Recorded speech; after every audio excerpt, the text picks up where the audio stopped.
આજે ઘણા લોકો કહેતા હોય કે આ ફલાણા પ્રધાન છે એની સાથે અમારી દોસ્તી છે.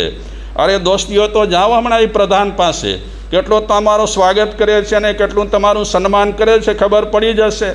ગરજ હોય ત્યારે સારો સંબંધ રાખી અને ગરજ પતી જાય એટલે સંબંધને સીધી ચોકડી લગાડી દે, એ દોસ્તી ન કહેવાય. આ તો દોસ્તી સ્વાર્થી દોસ્તી કહેવાય.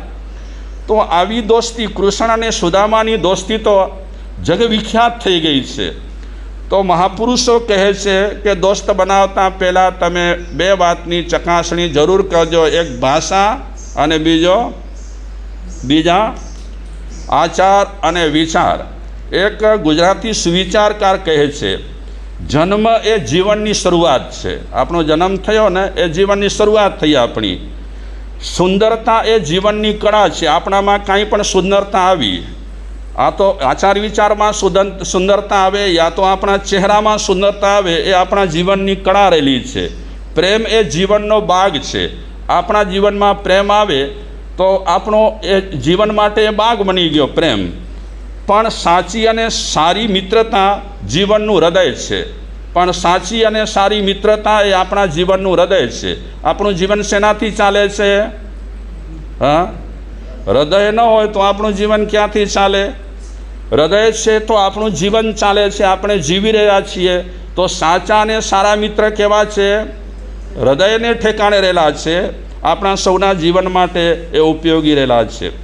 વ્યાસજી કહે છે કે મિત્ર કરતાં પહેલાં તમે એક મિત્રના, જેને મિત્ર કરવા માગો છો એનામાં કૃતજ્ઞ ભાવ છે કે નહીં એ ચકાસજો, નહીં તો એ ગમે ત્યારે તમને છેતરશે. કૃતજ્ઞ ભાવ એટલે શું? કોઈએ ઉપકાર કરેલો હોય એ ઉપકારને ભૂલતો ન હોય. જે વ્યક્તિ કોઈએ ઉપકાર કરેલો હોય એને ભૂલતો ન હોય તો એ મિત્રને તમે ચોક્કસ કરજો, એવો મિત્ર કરવા જેવો છે. નંબર 2, નિષ્ઠાવાન મિત્ર હોવો જોઈએ. મિત્ર તમે એવો કરજો જેનામાં સાચી અને સારી નિષ્ઠા હોવી જોઈએ. અગર મિત્ર નિષ્ઠાવાન નહીં હોય ને તો થોડું તમારી સાથે કરશે, થોડું બીજા સાથે કરશે, થોડું ત્રીજા સાથે કરશે, તમારી વાત પહેલાંને કરશે, પહેલાંની વાત તેને કરશે, આવી રીતે ફરતો રહેતો હશે. પણ નિષ્ઠાવાન મિત્ર હોય તો એ મિત્રને જરૂર તમે મિત્ર તરીકે રાખજો. ત્રીજી વાત કરે છે વ્યાસ, મિત્રતા જે ટકાવી જાણનાર હોય તેને જ તમે મિત્ર બનાવજો. જે ગરજ પૂરતો મિત્ર બને અને ગરજ પતી જાય એટલે લાત મારી દે એવા મિત્રને તમે મિત્ર બનાવતા નહીં. કેવો મિત્ર હોવો જોઈએ? હા, જે મિત્રતા ટકાવી રાખી શકતો હોય એવાને જ તમે મિત્ર બનાવો. ત્રીજી વાત કરે છે વેદવ્યાસ, ચોથી વાત કરે છે વેદવ્યાસ કે મિત્ર એવો જ બનાવજો જે સંયમી હોય. સંયમી મતલબ કે, સંયમી એટલે હવે જે દારૂ પીતો હોય, સિગરેટ પીતો હોય, ગુટખા ખાતો હોય, એલફેલ બોલતો હોય, જેમ તેમ કરતો, જે તે રીતે જીવતો હોય, કોઈ સંયમ જ ન હોય જીવનમાં, બેફામ જીવન રહેલો હોય, વેદવ્યાસ કહે છે એવાને મિત્ર બનાવતા નહીં. પણ જે સંયમી હોય એને મિત્ર બનાવજો. અને મર્યાદા વગરનો હોય એને મિત્ર બનાવતા નહીં. મર્યાદાવાળો હોય એને મિત્ર બનાવજો. આપણા સૌના જીવનમાં મિત્રતા છે ને બહુ જ મહત્ત્વની છે. તમે મિત્ર બનાવ્યો છો કોઈને? બહેનપણી છે તમારી? હમણાં નથી કોઈ? નાના હોઈએ ત્યારે આ હા, છતાં ઘણી વખત મોટા કહેતા હોય છે કે મુજી બેનપણીએ કેટલા વર્ષથી હું સાથે સંબંધ રાખીએ. નવલબેન કહે કે ચંચળબેન મારી બેનપણી છે, ચંચળબેન કહે નવલબેન મારી બેનપણી છે. એવી રીતે ઘણી વખત ઘણા બહેનો, ઘણા ભાઈઓ પોતાની મિત્રાચારી આ જીવન ટકાવતા હોય છે. તો આટલી લાંબી વાત કરવાનું કારણ કે હવે જે કથામાં વાત આવે છે, જંબુકુમારની કથામાં, એમાં દોસ્તોની વાત આવે છે, ફ્રેન્ડશીપ છે શિવકુમાર અને ધર્મેશ વચ્ચે. આ ફ્રેન્ડશીપમાં ધર્મેશ કેવો પાઠ ભજવે છે એ આપણે વિચારીએ. સર્વપ્રથમ તો આપણને એ ખ્યાલ છે કે શિવકુમાર દીક્ષા લેવા માગે છે. એણે પાકું કરી નાખ્યું છે કે મારે દીક્ષા લેવી છે. પણ એણે પહેલું પગથિયું માંડ્યું અને માને પૂછ્યું કે મારે દીક્ષા લેવી છે. માએ કહી દીધું, અગર મારા પર પ્રેમ ન હોય તો તું દીક્ષા લઈ શકે છે, અગર મારા પર પ્રેમ રાખતો હોય તો હું દીક્ષા લેવા તને રજા નહીં આપું. ઇંગ્લિશમાં શું કહેવાય કે એકદમ પ્રેમ લાગણીનો લાભ ઉઠાવે, આ જે કહેવાતું હોય તે. આમ તો અત્યારે માં છે એ લાગણીનો લાભ ઉઠાવી કરી અને એને ઘરે રાખવા માગે છે, એને દીક્ષા દેવા માંગતી નથી. ઠીક, ઇમોશનલ બ્લેકમેલ. આ તો માં અત્યારે એ જ કરી રહી છે. શા માટે આવું કરે માં? એનું કારણ મોટું છે. કયું કારણ છે? પ્રેમ ન હોય, મોહ હોય. અને જોઈ લેજો તમે આ જ પ્રસંગમાં મોહ ક્યાં સુધી પહોંચે છે. શિવકુમાર બીજા દિવસે પોતાના પિતાજીને વાત કરે છે, પદ્મરથ રાજાને, કે બાપુજી મને આવી રીતે ભાવના થઈ છે અને મારે દીક્ષા લેવી છે. તો બાપુજી પણ ઇમોશનલ બ્લેકમેલ કરે છે. છોકરાને કહે છે અમારા પર ભક્તિ નથી, મા પર અને બાપ પર તને ભક્તિ નથી તો ના તો પડાય નહીં. એટલે શિવકુમારે કીધું કે ભક્તિ તો અપરંપાર છે તમારા પર. અગર અમારા પર તને ભક્તિ અપરંપાર રહેલી હોય તો અમે દીક્ષા માટે તને રજા નહીં આપીએ. તારે ધર્મ ધ્યાન કરવું હોય તો ઘર બેઠે ધર્મ ધ્યાન કર, દીક્ષા બિલકુલ નહીં. સ્પષ્ટ ના પાડી દીધી.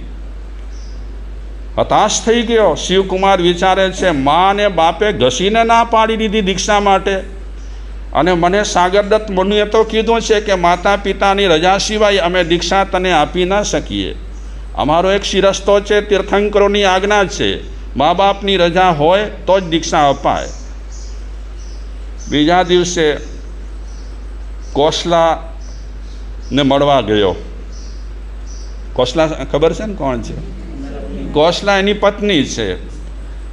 તો કોસલા તો બહુ જ પ્રેમાળ હતી, સંસ્કારી હતી, ખાનદાન હતી, સભ્ય હતી. એ પતિદેવ આવ્યા એટલે સ્વાગત કર્યો, બેસવા માટે આસન આપ્યું, પછી આવવાનું કારણ પૂછ્યું. એટલે શિવકુમાર કોસલાને કહે છે કે કોસલા, આમ તો આપણા બંનેનો સંબંધ પતિ પત્ની તરીકે રહેલો છે, પણ આજે એક ખુલાસો કરવા આવ્યો છું. મને વૈષયિક સુખો તરફ વિરક્તિ જાગી છે. મને સંસારમાં રહેવા માટે હવે બિલકુલ ભાવ નથી. એટલે આજથી અને અત્યારથી હવેથી તને ક્યારે પણ વૈષયિક સુખો હું આપી શકું તેમ નથી. સંસારથી મુક્ત નથી થયો છતાં પણ અંદરથી હું સંસારથી મુક્ત છું. એટલે તારો અને મારો સંબંધ અત્યાર સુધી પતિ પત્ની તરીકે રહેલો હતો કે હવેથી ભાઈ અને બહેન તરીકે આપણો સંબંધ. કોસલા હાથ જોડ્યા, માથું નમાવ્યું અને શિવકુમારને કહે છે, પતિદેવ તમારા જેવો મનોબળ મારો દ્રઢ નથી, એટલી હું મજબૂત નથી, પણ જેમ તમે વિષયોથી વિરક્ત થયા છો તેમ મને પણ સતત તમે ઉપદેશ આપતા રહેજો. સતત ઉપદેશ આપતા આપતા મને પણ વિષયોથી વિરક્ત કરજો અને મારો પણ મનોબળ તમારા જેવો થાય એવું કરજો. એટલે જોઈ લો, લગ્ન થયા છે પણ પત્ની એટલી સુંદર છે, અને આટલી સુંદર પત્ની ક્યારે મળે? હા, હમણાં લગ્ન થયા છે અને હમણાં એણે કીધું છે કે મને વિરક્તિ જાગી છે. અગર પત્ની ખાનદાન હોય તો ચૂપચાપ એ સાંભળી લે, આર્ગ્યુમેન્ટ ન કરે. વૈરાગ્યયુક્ત હોય પત્ની તો ખોટી રીતે વાતો ઉપાડે પણ નહીં. તો આ પણ એકદમ સરસ પત્ની હતી, એણે કાંઈ જ વિરોધ નથી કર્યો. અને પતિદેવને કીધું કે ઓકે, આજથી તમે મારા ભાઈ, હું તમારી બહેન, પણ તમે એક કાર્ય કરજો, મને સતત ઉપદેશ આપતા રહેજો. તમારામાં જેટલી વિરક્તિ જાગી છે તેટલી વિરક્તિ મારામાં જાગે. આ એક લાઈન ક્લિયર થઈ ગઈ. કઈ લાઈન? પત્નીની લાઈન ક્લિયર થઈ ગઈ. અને એને ખાતરી હતી કે મારી પત્ની હું જે કહીશ તે પ્રમાણે કરવાની છે, મારાથી ક્યારે પણ એ વિરુદ્ધમાં નહીં જાય, એટલી ખાતરી સાથે વિશ્વાસ અને શ્રદ્ધા ધરાવતો હતો પત્ની પર. હવે વાત રહી છે કોની? માતા પિતાની. પહેલા દિવસે જ્યારે બપોરના ભોજનનો ટાઈમ થયો ત્યારે શિવકુમારે સ્પષ્ટ ના પાડી દીધી. માને કીધું મારે જમવું નથી, પત્નીને કહી દીધું મારે જમવું નથી, બાપુજીને કહી દીધું મારે જમવું નથી. પહેલો દિવસ તો ગયો જેમ તેમ ન જમ્યો. બીજા દિવસે સવારના પોરમાં આ શિવકુમારે જ્યારે કોસલા આવી ત્યારે કોસલાને કહી દીધું કે મારા ઉપવાસ અને મૌન આજથી શરૂ થાય છે. માં આવી શિવકુમારને કહે છે, બેટા શું કરે છે તું? આ કે માં આજથી ઉપવાસ અને મૌન, હું મારી સાધનામાં રહીશ. આ શિવકુમારે પોતાના મહેલમાં જે ખંડમાં રહેતો હતો એ ખંડમાં જેટલા રાચ રચીલા હતા, ફર્નિચર કે XY જેટલી સુવિધાઓ રહેલી હતી એ સુવિધાઓ પોતાના ખંડમાંથી બધી કઢાવી મૂકી. એટલે એકદમ ખંડ એનું ખાલી કરી નાખ્યું. બીજું કાર્ય શિવકુમારે એ કર્યું કે રાજકુમારનો જે ડ્રેસ હતો એ તજી દીધો અને સફેદ વસ્ત્ર પહેરી લીધા. મૌન, ઉપવાસ, ઉપાશ્રય જેવો ખંડ બનાવી નાખ્યો, શ્વેત વસ્ત્ર ધારણ કરી નાખ્યા અને ધ્યાન મગ્ન બની ગયો. ભાગ્યશાળીઓ રજા કેમ નહીં મળતી હોય એને દીક્ષાની? આ તો મહાવિદ્ય ક્ષેત્ર હતો, સારો કાળ હતો, સારો સમય હતો, ક્ષેત્ર એકદમ ઊંચામાં ઊંચો હતો, તો મા બાપ કેમ દીક્ષાની રજા ના આપી? હા, એક મોહ, એક રાગ. નંબર 2 અંતરાય કર્મ સાપેક્ષ છે. મોહને કારણે, રાગને કારણે માતા પિતા રજા નથી આપતા અને એનો અંતરાય કર્મ રહેલો છે. એ અંતરાય કર્મને કારણે પણ એને રજા નથી મળતી. બે ચીજો રહેલી છે અરસપરસ, એકબીજા પર નિર્ભર છે. જોઈ લો, અંતરાય કર્મ પણ ખરાબ છે અને મોહ અને રાગ પણ ખરાબ છે. માતા પિતા જોઈ રહ્યા છે કે વિરક્ત થઈ ગયો છે, પૂરેપૂરો સાધુ જેવો થઈ ગયો છે. કોસલા પાછી ગઈ ખંડમાં, તો ધ્યાનમાં બેઠા હતા શિવકુમાર. સફેદ વસ્ત્ર, પગે લાગી. એની આંખો બંધ છે. કોની? પગે લાગે છે કે વાહ, આટલી સાહેબી વચ્ચે વ્યક્તિ આવી રીતે નિર્લેપ રહી શકે, અનાસક્ત. બહુ એને અચંબો થયો, એનું શિર ઝૂકી ગયું અને એક કોસલા પોતાના ખંડમાં ગઈ. પોતાના ખંડમાં ગયા પછી પોતાના ખંડમાં જે રાચ રચીલા કે જે તે સુવિધાઓ રહેલી હતી એ બધી કઢાવી મૂકી. પોતે સરસ મજાના કપડાં પહેર્યા હતા, આમ તો રાણી જ કહેવાય ને, તો રાણીનો ડ્રેસ રહેલો હતો. નક્કી કર્યું કે મારા પતિદેવ જો સફેદ વસ્ત્ર ધારણ કરતા હોય, આભૂષણ બાભૂષણ બધાનો ત્યાગ કરેલો હોય, તો મારે પણ સફેદ વસ્ત્ર ધારણ કરવા, આભૂષણો બાભૂષણોનો ત્યાગ. એટલે કોસલા પોતાના ખંડને કોરો કરી નાખ્યો, ખાલી કરી નાખ્યો અને પોતે સફેદ વસ્ત્ર ધારણ કર્યા, આભૂષણો ત્યાગ્યા. આ સપોર્ટ મળે છે પૂરેપૂરો કોસલા તરફથી, પણ માતા પિતા તરફથી દીક્ષા માટેનો સપોર્ટ બિલકુલ નથી. માએ અને બાપે તો કહી દીધું છે, ગમે ત્યારે તું પૂછીશ, દીક્ષા માટે અમારી હમણાં પણ ના છે, પછી ગમે ત્યારે પૂછીશ ત્યારે પણ ના છે. એટલે હવે ધ્યાન મગ્ન થઈ ગયો, સાધનામાં ઉતરી ગયો. માને દુઃખ લાગે કે ના લાગે? છોકરો આવી રીતે કરે તો લાગે ને, બહુ દુઃખ લાગે છે. શું હતું માનું નામ? વનમાલા. એ બિચારી બહુ દુઃખી છે, રડ્યા કરે છે અને એણે નક્કી કર્યું છે કે અગર મારો દીકરો ભોજન નહીં લે તો મારે ભોજન નથી લેવો. કોસલાએ નક્કી કર્યું કે જ્યાં સુધી એ ભોજન ન લે ત્યાં સુધી મારે પણ ભોજન નથી લેવો. એટલે એમના ભોજન બંધ થઈ ગયા છે, કેવલ હવે રાજા માટે ભોજન થાય છે. દીક્ષા લેવી હોય મક્કમ તો થવું જ પડે ને. અમારા વડીલો ઘણી વખત એક દાખલો આપતા હતા કે એક બહેનને દીક્ષા લેવાની ઈચ્છા થઈ અને ઘરમાં જોંટી થઈ, મારે દીક્ષા લેવી છે. તો ઘરવાળા તાવીથો તપાવી અને આવ્યા એની પાસે. લાલ ચોળ તાવીથો, છોકરી કે દીક્ષા લેવી છે? તાવીથો તપેલો જોયો ને લાલ ચોળ. એક ના ના ના ના, મારે દીક્ષા નથી લેવી. પણ કસોટીઓ ઘણી થઈ છે પહેલાં. અમે સાંભળ્યું છે કે પત્રીમાં એક બહેન કે ભાઈને દીક્ષા લેવાની ઈચ્છા થઈ હતી વર્ષો પહેલાં, વડીલોના વખતમાં. તો એની કસોટી માટે એના ઘરવાળાઓએ પેલી ખો હોય ને લોખંડની, તમે શું કહો એને? ખો.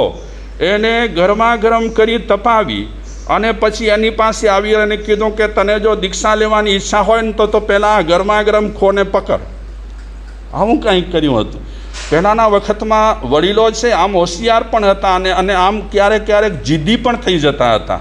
અને એવી કસોટીઓ કરતા હતા, એવી પરીક્ષાઓ કરતા હતા. હવે પરીક્ષાઓ નથી હો, હવે કાંઈ નથી. હવે તો લાપસીમાં લિયા છે. દીક્ષા લેવી છે વંદાબેન? હા, તો હમણાં મણિલાલભાઈ હા પાડી દેશે. આપણા વડીલ બેઠા છે પણ હા પાડી દેશે. હવે કસોટીઓ કાંઈ નથી.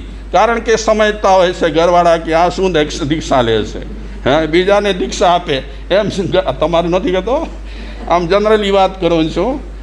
તો આ કસોટીઓ બધી પહેલાંના સમયમાં હતી. આજના સમયમાં આવી કોઈ પણ કસોટીઓ નથી. એવા દાખલા સાંભળ્યા છે કે રૂમમાં પૂરી દે 8-10 દિવસ સુધી, કે તારે દીક્ષા લેવી છે, રૂમમાં પૂરી દે.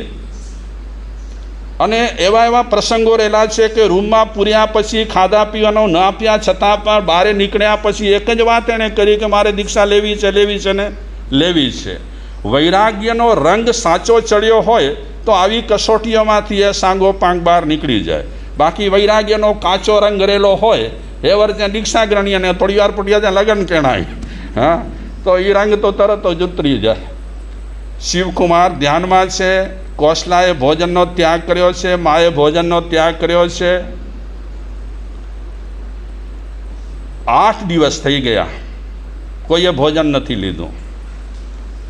હા, કોસલા માટે એક આગ્રહ કર્યો રાજાએ કે બેટા તું ભોજન લઈ લે.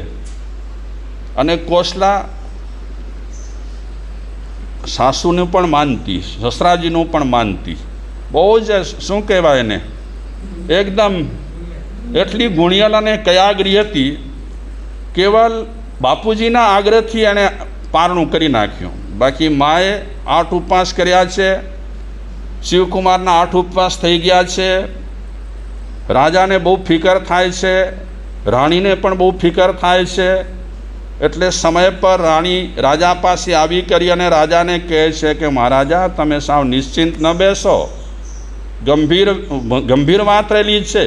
8 દિવસ થયા, હજી એણે કાંઈ પણ ખાધું નથી, તમે કાંઈક તો કરો.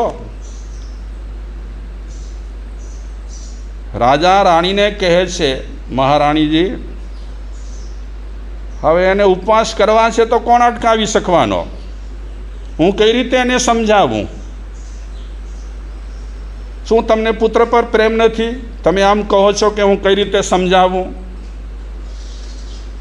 મહારાણીને રાજા કહે છે કે એ જીદે ચડ્યો છે, હઠે ચડ્યો છે, એને દીક્ષા લેવી છે ને આપણને દીક્ષા આપવી નથી. મહારાણી કહે ગમે તે હોય તમારે સમજાવવું જોઈએ. રાજાએ કદાચ મનમાં સમાધાન કર્યું છે કે ઉપવાસ કેટલા દિવસ કરશે, કેટલા દિવસ? 5 દિવસ, 8 દિવસ, પછી 10 દિવસ. પોતાને ભૂખ લાગશે અને પોતે ખાવાનું માંગશે.